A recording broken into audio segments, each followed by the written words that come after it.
I'm gonna show you how to use G.Gasperini in PES 2021 mobile, and starting now. Notification shout out for today goes out to Clampton and Darren Lewis. So I thank you guys for continuously supporting the channel and commenting down below. So anybody who wants to get a shout out, just make sure you comment first, or the comment is that good that I decide to feature it as, you know, the comment of the day. So yeah, let's get into the video. So with this formation now, you guys may realize that it actually has 3 defenders, 4 midfielders, well 5 if you count the attacking mid forward, and 2 strikers, usually a center forward and a second striker. So as it relates to this formation, I think that it's very important that you pick some very good left mid forwards and right mid forwards. The reason I say this is because it's a very defensively capable formation and a very attacking formation when you get ready. The thing is that you have to hold possession for a good amount of time for your players to come forward, and usually you do that with your left mid forward or your right mid forward. So these are the flank players. Usually the best players to actually use there are Beckham on the right mid forward, obviously because he's a crossing merchant, and Nevded on the left mid forward. Right now you see me here with Figo. The reason why I use Figo is because Figo's adaptability or his familiarity with the formation is better than Nevded, but when I used him originally he was still playing good balls. It's just that you know how PES 2021 is. So as we look here now at the manager information, we see that it's a 3-2-3-2 formation, very easy to adapt, and his management skill is 850, so that's not so bad. We all know that Atalanta scores a lot of goals week in and week out, so we know that it's a very good formation. And as you guys can see here, you know, he's Italian, and as I said, he coaches Atalanta.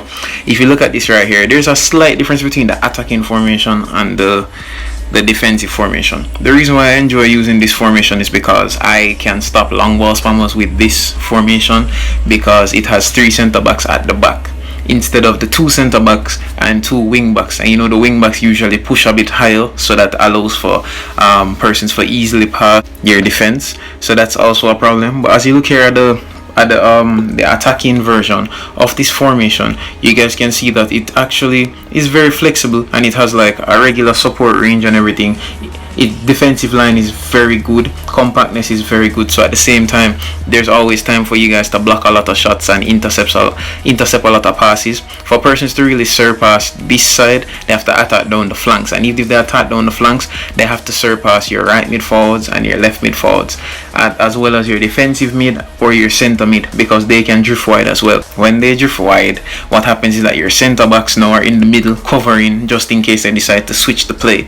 What can happen is that your center backs can actually be caught off guard or flat-footed, and then a simple through pass actually gets through them. But once you're able to read or predict passes, you should be good. That players with low stamina and may have or may not have fit into this system, they get tired very easily. But as you know, you get a halftime break, they get to last a little longer. But you need to make subs. You need to have good substitutes on the bench, preferably legends, because you know that legends are never off form. They just, sometimes they can be sometimes they can be regular, sometimes they can be excellent, and sometimes they can be really excellent. So I advise you guys to get legends. If you don't have legends, don't worry about that. I'm gonna list out the players that you can use if you don't have legends, and I'm gonna list out the legends that you can use as well. I like using this formation. I would have preferred if it was more counter-attacking, but to how the work rate is really up in this formation, it's really worth it. And as you guys know, I'm not really fancy about possession ball game, but this is a very good manager, especially seeing that this is my startup manager for PES 2021, and I've been on a non-losing streak so far, especially in online. So I'm glad to have this manager. It's really working out good for me. As I said, the defensive is a little bit better. The reason why the defensive is slightly little better is that people sit deeper, so there's more of a support range going forward. So a little trick for this formation is to use it in defensively for most of the time. If you so choose to use it in attacking, then you can. There's no one stopping you. You can use it and it can be effective. So you know, you can do that. But let me just list out the players and the playing style that you need to have. Okay, so as it relates to this right now, your center backs, you're going to need 3 different types of center backs. The reason why I say this is for different purposes. You see, Maldini is very good defensively, and he's very good going forward as well. Not that you really need him to go forward, but sometimes he'll be overlapping with right mid forward, aka Beckham. So you need an offensive fullback. I like to attack down the right side, so that's why he's on the right side. And obviously, you know, his foot preference, that's why he's on the right side. Ake is actually a extra front man. so to Sergio Ramos, so you can use him as well. And then in the middle you have a build-up play. Build-up play players like to sit deeper, so at least you have that person covering. Ake would go a little further up because he wants to be involved in the attack, but he will still defend. As it relates to my midfield now, that central area right there, I have Paul Scholes, that's an orchestrator. So you have an orchestrator, you can use him or Tony Cruz. Defensive mid forward, I advise you guys to use a destroyer. The reason being is because the reason why you don't use two centre midfielders right there is because you need somebody to guard the defense. Because as I said, you have an offensive fullback behind him, and you have on the other side you have an extra front man. So somebody will need to be there defending just in case they go forward. Central mid, and the thing is with the orchestrator as well, he offers as another line of defense because he will sit deep and orchestrate from deep. So he'll make those long passes, or he'll make those switch flank passes, he'll make those good plays. So that's why you have Paul Scholes. So both of them are literally there guarding the defense. The left mid forward now, they're very important because I need good crosses of the ball. Figo is an excellent cross of the ball. Nevded, excellent cross of the ball. Perlo, excellent cross of the ball. Dan James, excellent cross of the ball. Beckham is an excellent cross of the ball. So you just need somebody who can defend as well as attack. You need somebody who can take crosses. You don't even need nobody who knows to shoot. Once they're kind of fast, don't look at Figo's 79 pace, because he actually gets past a lot of defenders or a lot of players. I don't know how, but he does it. So I guess that's why he's a legend. But as it relates to their passing is immaculate. Attacking mid forward now, I'd rather use a whole player. The reason why I say a whole player is because you need a player who can orchestrate as well as offer assistance into defense. So you see, in like offer assistance in attack, you see what happens is that due to your top pairing that is up front, sometimes they will sit deep and you need someone to go forward, and if no one's making runs into the spaces, then you cannot find those little cheeky passes, because it's not all the time that you're going to be able to attack wide, because this formation is attacking wide, not attacking central, but sometimes you will be required to attack central. So in that essence, you're going to need an attacking mid forward who can actually go into spaces, and Bruno Fernandes is a whole player. A whole player is a player who looks for spaces to go score goals or make some cheeky passes. So that's why you use him, or you can use Johan Cruyff. You can use him as well, or you just find a whole player. Just find them. You get what I'm trying to say? You guys can look for, like, there are a lot of other players who are whole players. You can use them.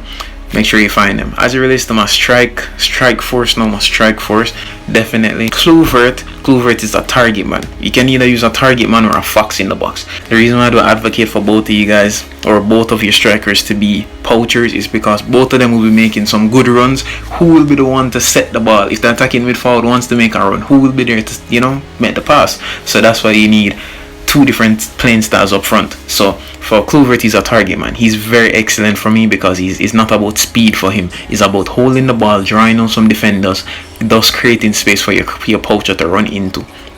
So he's a good player at holding up space. But don't get me wrong, if my poacher needs help and he passes the ball forward, Kluivert will go into space and score. It's just that Kluivert isn't a power guy. He'll more likely score a curler versus scoring a power shot that you can easily score with Fernando Torres. Fernando Torres knows a poacher. This guy just acts off of the shoulder of the last defender, so he's very effective there. So in terms of those the cheeky passes, and seeing that his heading is good, he's good for set pieces, obviously corners and those kind of thing where he head the ball, and he's good for crossing. And as I said, Kluivert has like 93 header or 89, and Torres has 89 or 93 header as well. So at the end of the day, if you send crosses to them, they will eventually score. So I advise you guys to really use them, because Fernando Torres is really good as it relates to like heading a ball into. I think he even has the heading trait. If he doesn't, yes he does, he has the heading trait actually, and so too does Kluivert.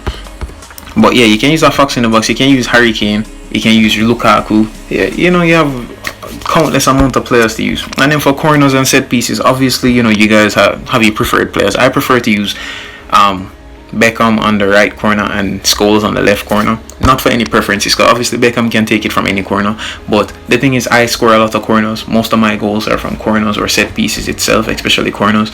I've found some new tricks in corners, so if you guys want to hear the corner tricks, then just comment it down below and I'll make a video on how to do corners. Hopefully, for you guys to score it. And then I know how to defend corners as well. I barely concede from corners, so I can also help you guys how to learn how to not concede from that. So just tell me what you guys want. You get what I'm trying to say?